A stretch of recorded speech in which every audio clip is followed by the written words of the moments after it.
Assalamualaikum warahmatullahi wabarakatuh. Halo semuanya, perkenalkan nama saya Naila Fitri Saima.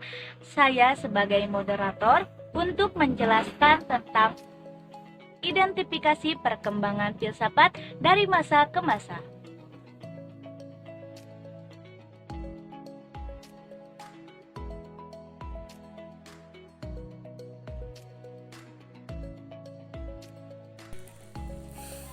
Filsafat pada Yunani kuno. Filsafat Yunani kuno muncul pada abad ke-6 Pramasehi sebagai tonggak sejarah penutup abad ke-8 Yunani. Filsafat Yunani terus bertumbuh pada zaman Helenistis maupun pada masa negeri Yunani dan negeri-negeri rantau bangsa Yunani menjadi bagian dari wilayah kedaulatan Kekaisaran Romawi. Filsafat digunakan untuk mengenali dunia melalui penalaran. Filsafat diberdayakan di berbagai bidang ilmu, antara lain astronomi, epistemologi, matematika, ketatanegaraan, etika, metafisika, ontologi, logika, biologi, retorika, dan estetika. Sedari awal kemunculannya, filsafat Yunani sudah mempengaruhi hampir semua segi kebudayaan Eropa. Alfred North Whitehead pernah mengatakan bahwa penyifatan umum tradisi ilmu filsafat Eropa yang paling mungkin dapat diterima semua pihak adalah penyifatannya sebagai tradisi filsafat yang terdiri atas rangkaian catatan kaki pada karya tulis Plato. Jelas-jelas ada suatu alur pengaruh berkesinambungan yang menghubungkan para filsuf Yunani kuno dan Helenistis dengan filsafat Romawi, filsafat Islam awal, skolastisisme, abad pertengahan, abad pembaharuan Eropa, dan abad pencerahan. Sampai taraf tertentu, filsafat Yunani dipengaruhi oleh sastra hikmat dan kosmogoni mitologis timur dekat kuno yang sudah ada sebelumnya. Kendati masih diperdebatkan sejauh mana sastra hikmat dan kosmogoni tersebut mempengaruhi filsafat Yunani. Klasikawan Martin Litchfield West mengemukakan bahwa pertemuan dengan kosmologi dan teologi dunia timur membantu membebaskan imajinasi para filsuf Yunani terdahulu. Sudah barang tentu pertemuan dengan kosmologi dan teologi dunia timur pemasok banyak gagasan yang menggiurkan, tetapi toh mereka mendidik diri sendiri untuk menalar. Filsafat yang kita kenal adalah hasil reka cipta bangsa Yunani. Tradisi filsafat Yunani selanjutnya banyak dipengaruhi gagasan-gagasan Sokrates yang diperkenalkan Plato. Sampai-sampai filsafat yang berkembang sebelum Sokrates menjadi lumrah disebut filsafat pesakokrates. Filsafat-filsafat yang berkembang sendiri Sokrates yakni sampai dengan dan sesuai perang-perang Alexander Agung. Masing-masing disebut filsafat Yunani klasik dan filsafat Helenistis. Filsafat prasokrates.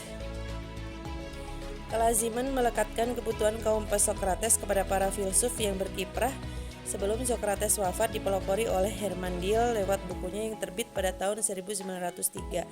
Fragmente der Vorsokratiker, meskipun bukan dia yang mencetuskan istilah itu, istilah kaum prasokrates dianggap berguna karena aliran pemikiran yang kemudian hari tersebut mazhab Athena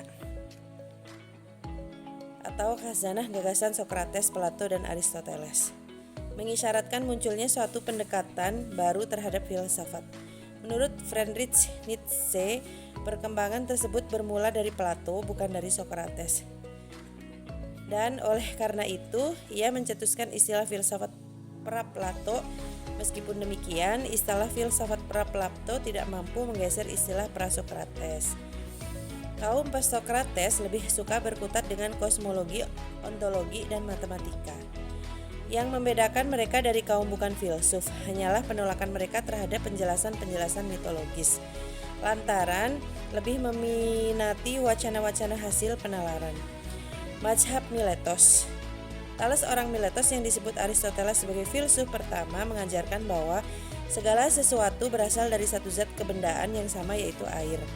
Thales disebut sebagai ilmuwan pertama oleh John Burnet bukan lantaran kosmogoni yang digagasnya, melainkan karena melahirkan penjelasan alamiah mengenai kosmos dan menopang penjelasan tersebut dengan dalil-dalil. Konon kabarnya Thales mampu mempraktikkan gerhana dan mengajarkan cara menghitung tinggi piramida kepada bangsa Mesir. Pemikiran Thales menjadi cikal bakal paham filsafat mazhab Miletos dan dianut Anaximandros, filsuf yang berpandangan bahwa zat asasi substantum atau arke itu sesungguhnya bukan air dan bukan pula salah satu dari unsur-unsur alam yang dipahami manusia pada masa itu, melainkan sesuatu yang tidak terbatas atau ananta, bahasa Yunani apeiron. Titik anjak Anaximandros adalah hasil pengamatan yang menunjukkan bahwa kelihatannya dunia ini terdiri atas hal-hal yang saling berkebalikan. Misalnya panas berkebalikan dengan dingin.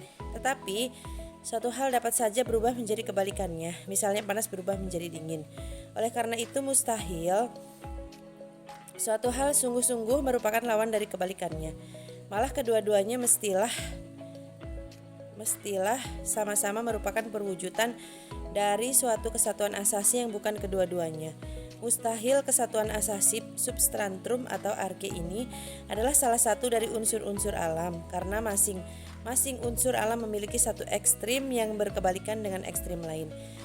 Sebagai contoh, unsur air bersifat basah, yakni kebalikan dari sifat kering, sementara unsur api bersifat kering, yakni kebalikan dari sifat basah. Tataran awal ini bersifat kadim lagi tak terbinasakan, dan segala sesuatu kebalikannya dari sifat basah. Dan segala sesuatu berpulang kepadanya jika memang harus berpulang. Anaximenes sebaliknya berpendirian bahwa arke adalah udara. Kendati John Burnet berpendapat bahwa yang dimaksudkan Anaximenes adalah halimun tembus pandang, yakni ether. Meskipun melahirkan beragam jawaban, mazhab Miletos sudah berikhtiar menemukan zat alam yang tetap tidak berubah sekalipun mengejawantah dengan berbagai macam bentuk.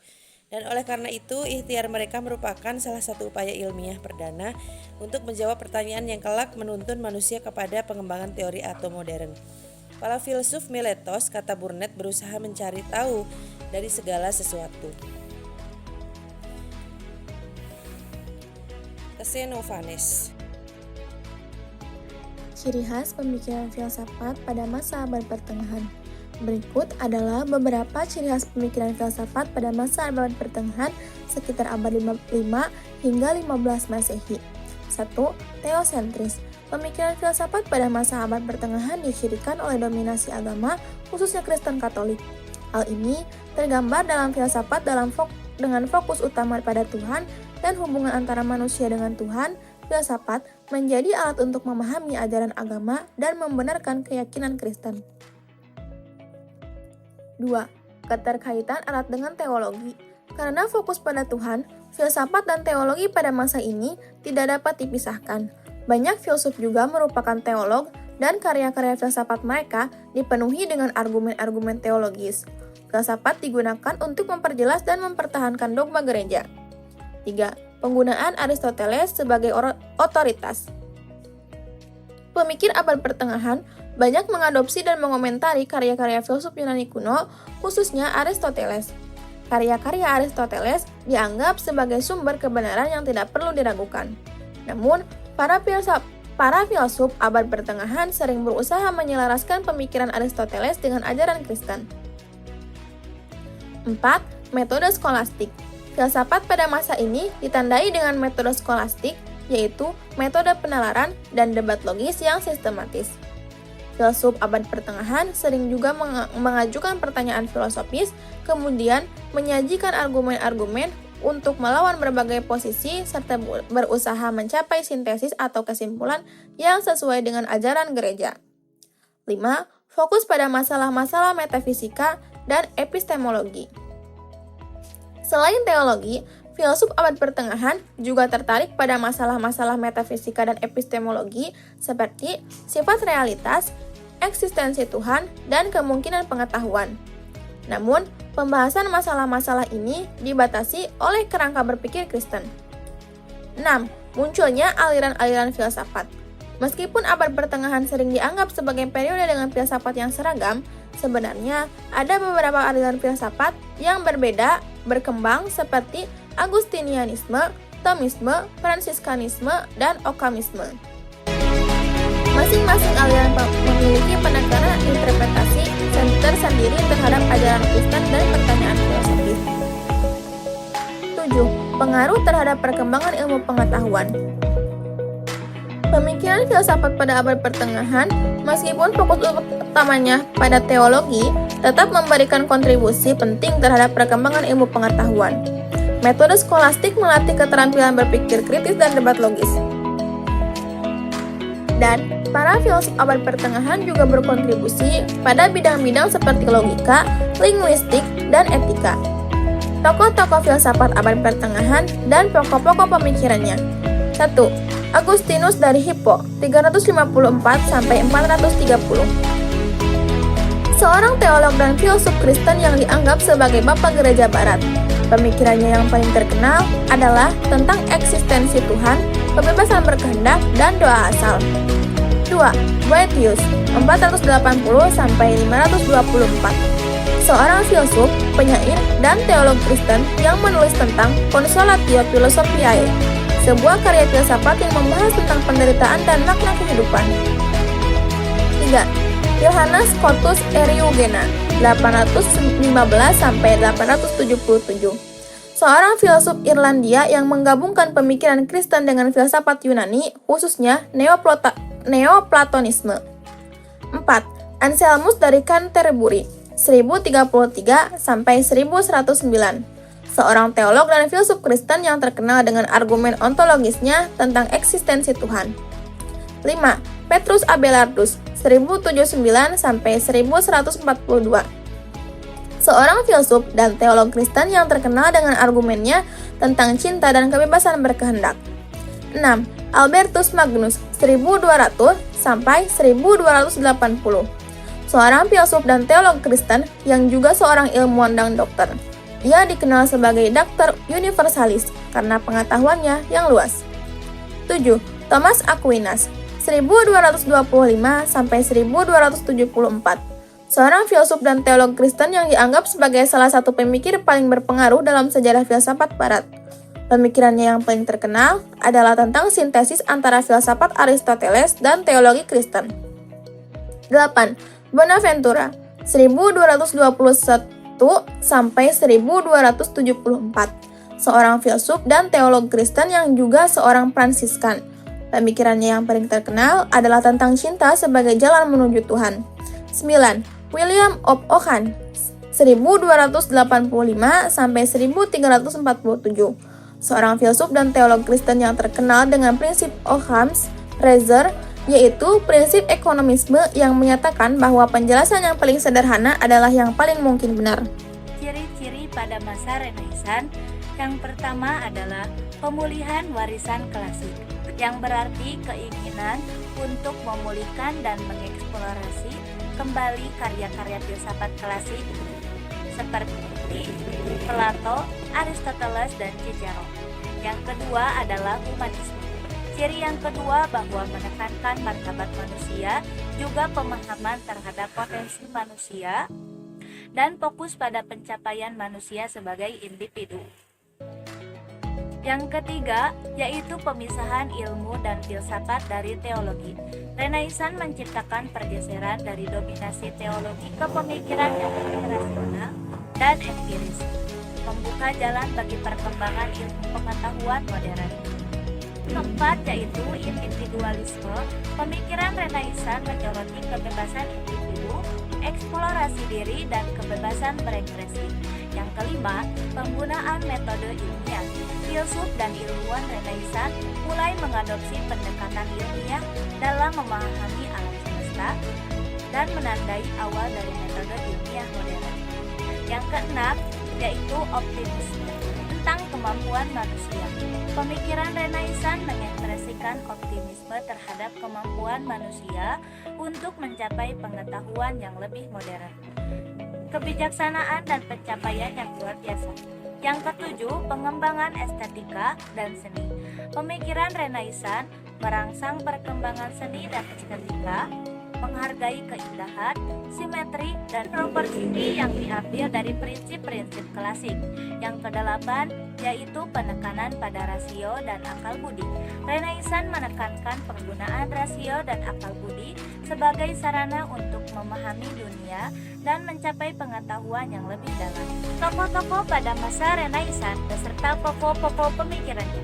Yang pertama ada Leonardo da Vinci tahun 1452 sampai 1519. Sebagai seorang seniman, ilmuwan, dan penemu, Leonardo da Vinci menciptakan karya seni seperti Mona Lisa dan The Last Supper. Pemikirannya mencakup penelitian anatomi, mesin, dan geologi.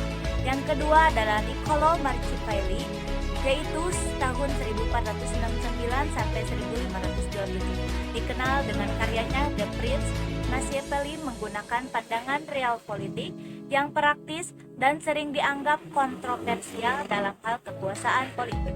Yang ketiga yaitu Desiderius Erasmus, yaitu tahun 1466 sampai 1536. Seorang humanis yang lupa, Erasmus menyerukan reformasi dalam gereja dan pendidikan. Karyanya Praise of Folly mengkritik kekurangan dalam masyarakat dan gereja. Yang keempat yaitu Thomas More, tahun 1478 sampai 1535. Penulis utopia, More menciptakan gambaran tentang masyarakat ideal yang bebas dari ketidakadilan dan ketidaksetaraan. Yang kelima yaitu Giovanni Pico della Mirandola, tahun 1463 sampai 1494. Filosof yang memadukan pemikiran klasik dengan ajaran agama, Pico menuliskan Oration on the Dignity of Man yang menekankan kebebasan manusia dan kemampuannya untuk membentuk takdirnya sendiri. Yang keenam yaitu Marsilio Ficino, yaitu tahun 1433 sampai 1499. Humanis dan filsuf neoplatonik, Ficino menyelaraskan ajaran Plato dengan pemikiran kekristenan, menggambarkan konsep cinta sebagai jalan menuju kesempurnaan spiritual. Yang ketujuh, Galileo Galilei, tahun 1564 sampai 1642. Seorang ilmuwan dan matematikawan, Galileo membuat kontribusi besar terhadap ilmu pengetahuan, terutama dengan teleskopnya yang memperkuat pandangan heliosentris tentang alam semesta. Yang kedelapan yaitu Johannes Kepler, tahun 1571 sampai 1630.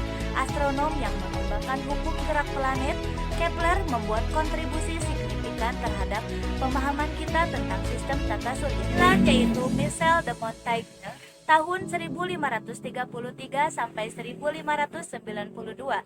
Penulis esai yang terkenal dengan karyanya Essays, Montaigne menyelidiki berbagai topik dengan pendekatan pribadi dan reflektif.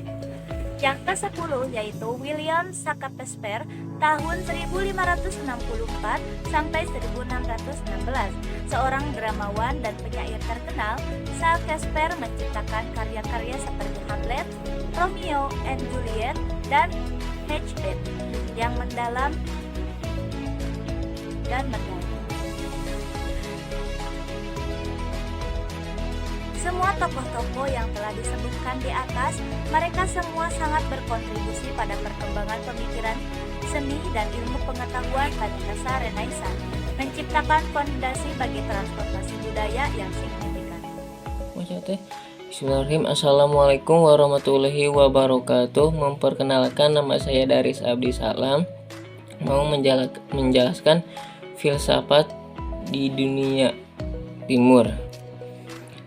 Hasan Hanafi menggambarkan argumentasi historinya dengan menyatakan bahwa filsafat itu lahir dari dunia timur. Pengaruh timur ini juga terjadi pada filsafat Yunani. Pythagoras misalnya mengenal matematika timur dan tasawufnya. Plato pernah belajar di Memphis selama kurang lebih 15 tahun. Bahkan barangkali teorinya yang terkenal tentang idea juga diambil dari teori kesenian Mesir kuno. Hanya saja teori kesenian Mesir kuno diterapkan dalam lukisan yang kasat mata, sedang teori Plato berupa pemikiran yang abstrak. Para seniman Mesir kuno dulu hanya melukis idea-idea di mana mereka menyatu di dalamnya, bukan melukis bentuk-bentuk spesies, genus, dan benda. Seluruh aspek luminis tasawuf. Dalam filsafat Yunani termasuk esoterisme, Sokrates, kontemplasi, Thales, dan pakar fisika awal tentang kejadian alam dan kehidupan merupakan kelanjutan peradaban timur, astronomi, ilmu sihir, dan dunia paranorma di Yunani juga dibayung. Dari Babilonia di India juga ditemukan ilmu hitung. Meskipun seolah-olah ada kesan Pythagoras dan Thales tidak pernah berinteraksi dengan sekte timur dan nya. Dengan logika, Buddha telah menciptakan logika forma. Dengan demikian, awal mula pemikiran filsafat dengan logika secara historis lahir dan berkembang di dunia timur dan kemudian berkembang di Yunani. Di antara para filsuf Muslim yang lahir dari dunia timur adalah Al-Kindi dan Al-Farabi, filsuf Muslim yang telah memberikan andil besar dalam mengembangkan ilmu pengetahuan di dunia Islam. Al-Farabi. Berikutnya ada Al-Farabi. Nama lengkapnya Abu Nasr Muhammad bin Aulad Ajlag bin Tarkan. Al-Farabi atau yang dikenal juga sebagai Abu Nasr dilahirkan di Transyoxiana dan konon berdarah Turki atau mungkin berdarah Persia, tidak diketahui tanggal kelahiran, namun tercatat meninggal pada bulan Rajab 338 Hijriah, Desember 950 Masehi pada usia 80 tahun. Dengan demikian kemungkinan ia lahir pada tahun 260 Hijriah. Ia tercatat mempelajari logika dari seorang sarjana Kristen bernama Yuhanna bin Haylan di Baghdad. Baca juga Manusia dan Ego. Gagasan Muhammad Iqbal Al-Farabi dapat dengan segera melampaui para pendahulunya yang Muslim dalam bidang logika dan filsafat. Ia menyarikan studi logika dan memperluas serta menyempurnakan hal-hal kecil yang luput dari perhatian Al-Kindi.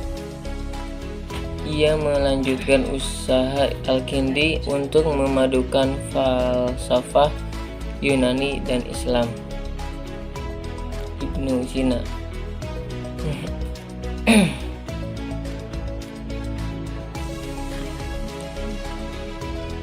Ibnu Sina, sistem filsafat sebagai yang terungkap dari berbagai komentarnya terhadap Plato dan Aristoteles adalah sebuah upaya sinkretisme dari Platonisme, Aristotelianisme, dan Sufisme, sehingga akhirnya ia mendapat julukan sebagai guru kedua Al-Mu'allim Al-Sani. Di antaranya karyanya yang termansur ialah Risalah Fusus Al-Hikam dan Risalah fi Ara'ah Al-Madinah Al-Fadilah. Adapun Ibnu Sina Ia dilahirkan di Afsahanah dengan Bukhara pada bulan Safar 370 Hijriah atau Agustus 980 Masehi. Ibnu Sina bernama lengkap Abu Ali Al-Hasan Abdullah bin Sina. Ia berasal dari Persia yang digelari sebagai Syekh Rais, seorang dokter Arab termasyhur dan filsuf yang agung.